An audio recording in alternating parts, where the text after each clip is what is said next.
আসসালামু আলাইকুম। আমি Jaima Akter, national TV 0.1 news চ্যানেলে আপনাকে স্বাগত। শুরুতেই জানাবো আজকের গুরুত্বপূর্ণ আপডেট সংবাদগুলোর শিরোনাম।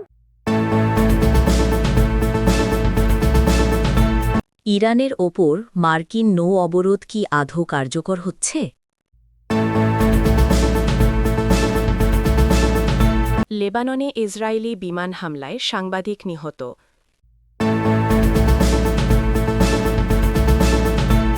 সিনেটে নাকচ প্রস্তাব, ইরানের বিরুদ্ধে যুদ্ধের পুরো নিয়ন্ত্রণ ট্রাম্পের হাতেই।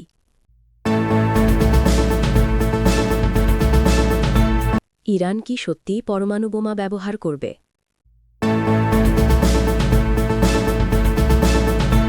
মার্কিন ইরান যুদ্ধবিরতির মেয়াদ বাড়লেও ঊর্ধ্বমুখী তেলের দাম।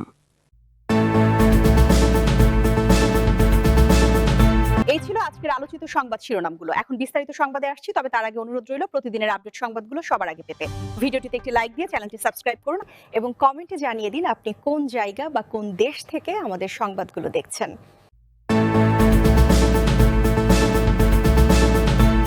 ইরানের ওপর মার্কিন নৌ অবরোধ কি আদৌ কার্যকর হচ্ছে?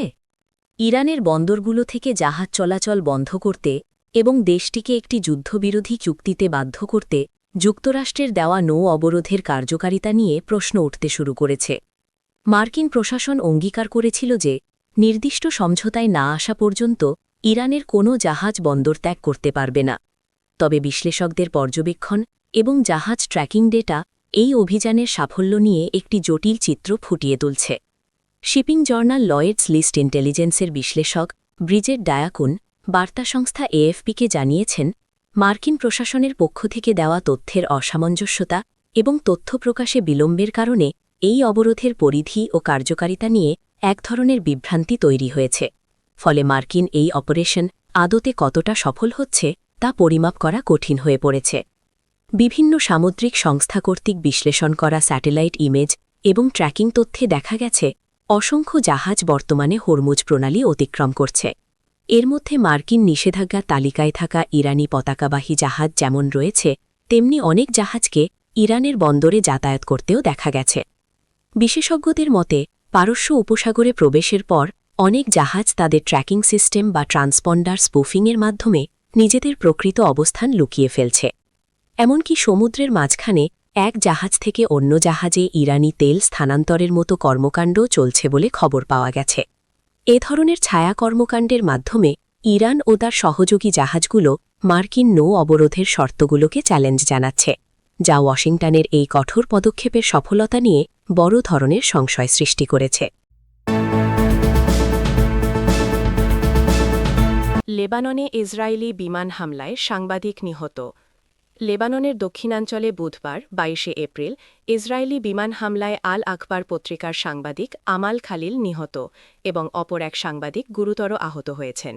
লেবাননের রাষ্ট্রীয় বার্তা সংস্থা এনএনএ জানিয়েছে, নিজের পেশাগত দায়িত্ব পালনের সময় তাইরি শহরে এই হামলার শিকার হন তিনি। গত মার্চ মাস থেকে এ পর্যন্ত লেবাননে ইসরায়েলি হামলায় নিহত চতুর্থ গণমাধ্যম কর্মী হলেন আমাল খালি। স্বাস্থ্য মন্ত্রণালয় ও রাষ্ট্রীয় সংবাদ মাধ্যমের তথ্য অনুযায়ী ধ্বংসস্তূপের নিচে আটকে পড়া আমাল খালিলকে উদ্ধারের চেষ্টার সময় ইসরায়েলি হামলায় জয়নাব ফারাজ নামে আরেকজন সাংবাদিক গুরুতর আহত হন। লেবানন রেড ক্রসের কর্মীরা চরম প্রতিকূলতা ও গুলিবর্ষণের মধ্যে জয়নাবকে উদ্ধার করে তিবনিন হাসপাতালে ভর্তি করেন। জানা গেছে, প্রথম দফার হামলা থেকে বাঁচতে এই সাংবাদিকরা পাশের একটি বাড়িতে আশ্রয় নিয়েছিলেন, যা পরবর্তীতে হামলার লক্ষ্যবস্তু হয়। এই হামলায় সাংবাদিকদের পাশাপাশি নাবাতিয়া জেলায় বেশ কয়েকজন আহত হয়েছেন বলে জানিয়েছে কর্তৃপক্ষ। ইসরায়েলি সামরিক বাহিনী এই ঘটনায় 2 সাংবাদিক আহত হওয়ার খবর স্বীকার করলেও উদ্ধার কাজে বাধা দেওয়ার অভিযোগ অস্বীকার করেছে।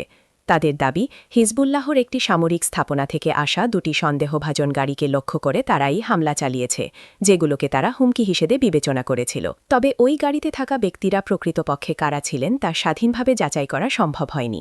গত শুক্রবার 17 এপ্রিল থেকে লেবানন ও ইসরায়েলের মধ্যে কার্যকর হওয়া একটি ভঙ্গুর যুদ্ধবিরতির মধ্যেই এই প্রাণঘাতী হামলার ঘটনা ঘটল। সাংবাদিকদের লক্ষ্য করে চালানো এই হামলার তীব্র নিন্দা জানিয়েছে জাতিসংঘ এবং committee to protect journalists CPJ. উল্লেখ্য, নিহত আমাল খালিলের কর্মস্থল আল আখবার পত্রিকাটি লেবাননের একটি বামপন্থী এবং হিজবুল্লাহপন্থী গণমাধ্যম হিসেবে পরিচিত। ইসরায়েলি বাহিনী জানিয়েছে, পুরো ঘটনাটি বর্তমানে তাদের পর্যালোচনার অধীনে রয়েছে। সিনেটে নাকচ প্রস্তাব, ইরানের বিরুদ্ধে যুদ্ধের পুরো নিয়ন্ত্রণ ট্রাম্পের হাতেই। ইরানের বিরুদ্ধে প্রেসিডেন্ট ডোনাল্ড ট্রাম্পের যুদ্ধ পরিচালনার ক্ষমতা খর্ব করার লক্ষ্যে আনা একটি প্রস্তাব মার্কিন সিনেটে আবারও নাকচ হয়ে গেছে। ট্রাম্পের যুদ্ধকালীন ক্ষমতা সীমিত করার এই পঞ্চম প্রচেষ্টায় ৪৬ জন সিনেটর প্রস্তাবের পক্ষে ভোট দিলেও ৫১ জন এর বিপক্ষে অবস্থান নেন। ফলে সংখ্যাগরিষ্ঠতা অর্জনে ব্যর্থ হওয়ায় প্রস্তাবটি পাশ হতে পারেনি। ভোটের আগে সিনেটের শীর্ষ ডেমোক্র্যাট চাক শুমার রিপাবলিকান সিনেটরদের কঠোর সমালোচনা করেন। তিনি মন্তব্য করেন, প্রেসিডেন্ট ট্রাম্প গত কয়েক সপ্তাহ ধরে যুদ্ধ শেষ করার ব্যাপারে কেবল ফাঁকা প্রতিশ্রুতি দিয়ে আসছেন। শুমার আরও বলেন, এই ভোটাভুটি ছিল সিনেটের রিপাবলিকান পুতুলদের জন্য সেই যুদ্ধ বন্ধের পঞ্চম সুযোগ, যা তারা কাজে লাগাতে ব্যর্থ হয়েছেন। মূলত ট্রাম্পের যুদ্ধ ক্ষমতা বজায় রাখা এবং ডেমোক্র্যাটদের তা সীমিত করার লড়াইয়ে এই ভোট রিপাবলিকানদের জয় হিসেবেই দেখা হচ্ছে। ইরান কি সত্যিই পরমাণু বোমা ব্যবহার করবে? বর্তমান ভূরাজনীতির সবচেয়ে উত্তপ্ত প্রশ্নটি হল, ইরান কি শেষ পর্যন্ত পারমাণবিক অস্ত্র ব্যবহারের পথে হাঁটবে? গত ফেব্রুয়ারি ও মার্চ মাসের ভয়াবহ সংঘাত এবং সম্প্রতি এপ্রিলের এই নড়বড়ে যুদ্ধবিরতির প্রেক্ষাপটে দাঁড়িয়ে প্রশ্নটি এখন আর কেবল তাত্ত্বিক আলোচনার মধ্যে সীমাবদ্ধ নেই। তবে বাস্তবতা বলছে, ইরান পারমাণবিক বোমা ব্যবহারের চেয়ে সেটি তৈরি করার সক্ষমতা অর্জন করতেই বেশি আগ্রহী। বাস্তবতা হল, পারমাণবিক অস্ত্র কোনো সাধারণ যুদ্ধাস্ত্র নয়, এটি একটি রাজনৈতিক হাতিয়ার। ইরান খুব ভালো করেই জানে যে একবার যদি তারা এই অস্ত্র ব্যবহার করে, তবে সেটি হবে তাদের বর্তমান শাসন ব্যবস্থা এবং মানচিত্রের চূড়ান্ত সমাপ্তি। ইসরায়েল ও যুক্তরাষ্ট্রের মতো বিশাল পারমাণবিক ও সামরিক শক্তির বিরুদ্ধে একটি পারমাণবিক হামলা চালানো মানেই হল পাল্টা ধ্বংসাত্মক হামলার আমন্ত্রণ জানানো, যাকে সমরবিজ্ঞানের ভাষায় বলা হয় মিউচুয়ালি অ্যাসিওর্ড ডিস্ট্রাকশন বা পারস্পরিক নিশ্চিত বিনাশ। তেহরান সম্ভবত এই আত্মঘাতী ঝুঁকি নিতে চাইবে না। তবে কেন তারা পারমাণবিক সক্ষমতার দিকে এত ঝুঁকছে? এর মূল কারণ হল ডিটারেন্স বা প্রতিরোধ। ইরান চায় না ইরাক বা লিবিয়ার মতো পরিস্থিতির মুখোমুখি হতে। তারা মনে করে, হাতে পারমাণবিক সক্ষমতা থাকলে ওয়াশিংটন বা তেল আবিদ সরাসরি তাদের ভূখণ্ডে বড় ধরনের অভিযান চালানোর আগে ১০ বার ভাববে। অর্থাৎ বোমাটি ফাটানোর জন্য নয়, বরং শত্রু যেন আক্রমণ করতে সাহস না পায় সেই বর্ম হিসেবেই তারা এটিকে দেখছে। অনেকেই আশঙ্কা করছেন যে ফেব্রুয়ারির হামলায় সুপ্রিম লিডার আয়াতুল্লাহ আলী খামেনির প্রয়াণের পর ইরানের নতুন নেতৃত্ব হয়তো আরও উগ্র হতে পারে। কিন্তু গভীরভাবে পর্যবেক্ষণ করলে দেখা যায়, ইরানের অভ্যন্তরীণ রাজনৈতিক অস্থিরতা এবং ভঙ্গুর অর্থনীতি তাদের হাত পা অনেকটাই বেঁধে রেখেছে। এই মুহূর্তে একটি পূর্ণমাত্রার পারমাণবিক যুদ্ধ মানেই দেশ হিসেবে ইরানের চিরতরে পতন। পরিশেষে বলা যায়, ইরান পারমাণবিক বোমা ব্যবহারের পথে হাঁটার সম্ভাবনা এই মুহূর্তে খুবই কম।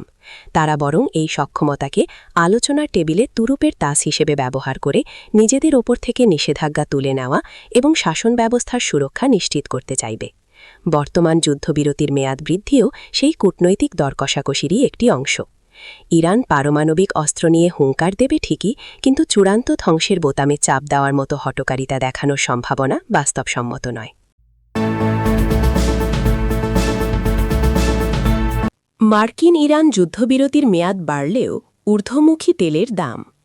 যুক্তরাষ্ট্র ও ইরানের মধ্যকার যুদ্ধবিরতির মেয়াদ বৃদ্ধি পেলেও আন্তর্জাতিক বাজারে জ্বালানি তেলের দাম ঊর্ধ্বমুখী রয়েছে। অন্যদিকে শেয়ার বাজারে দেখা দিয়েছে মিশ্র প্রবণতা।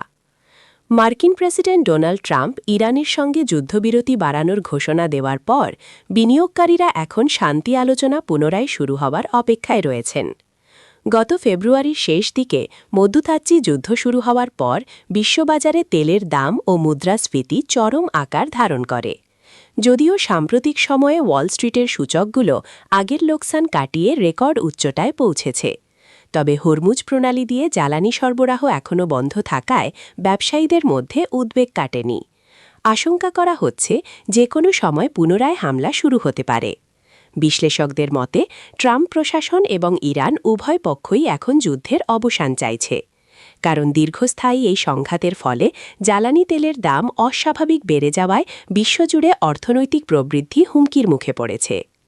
ট্রেড নেশনের জ্যেষ্ঠ বাজার বিশ্লেষক ডেভিড মরিসন জানান, বিনিয়োগকারীরা আশাবাদী যে যুদ্ধ দ্রুত শেষ হবে, অথবা এটি মার্কিন অর্থনীতিতে দীর্ঘমেয়াদী নেতিবাচক প্রভাব ফেলবে না। তবে জ্বালানির উচ্চ মূল্য নিয়ে শঙ্কা রয়েই গেছে। হরমুজ প্রণালী দিয়ে তেল পরিবহন বন্ধ থাকায় বিশেষ করে এশিয়া ও ইউরোপের দেশগুলো সবচেয়ে বেশি বিপাকে পড়েছে। মধ্যপ্রাচ্যের জ্বালানির ওপর নির্ভরশীল এই অঞ্চলের দেশগুলো বর্তমানে লাগামহীন মুদ্রাস্ফীতি সামাল দিতে হিমশিম খাচ্ছে, যা তাদের অর্থনৈতিক অগ্রযাত্রাকে ব্যাহত করতে পারে। ওয়েলথ ক্লাবের প্রধান বিনিয়োগ কৌশলবিদ সুজানা স্ট্রিটার মন্তব্য করেছেন, যুদ্ধবিরতি বাড়লেও বিশ্ব অর্থনীতিতে জ্বালানি সংকটের প্রভাব নিয়ে উদ্বেগ কমেনি, ফলে বাজারের অস্থিরতা এখনও বিদ্যমান।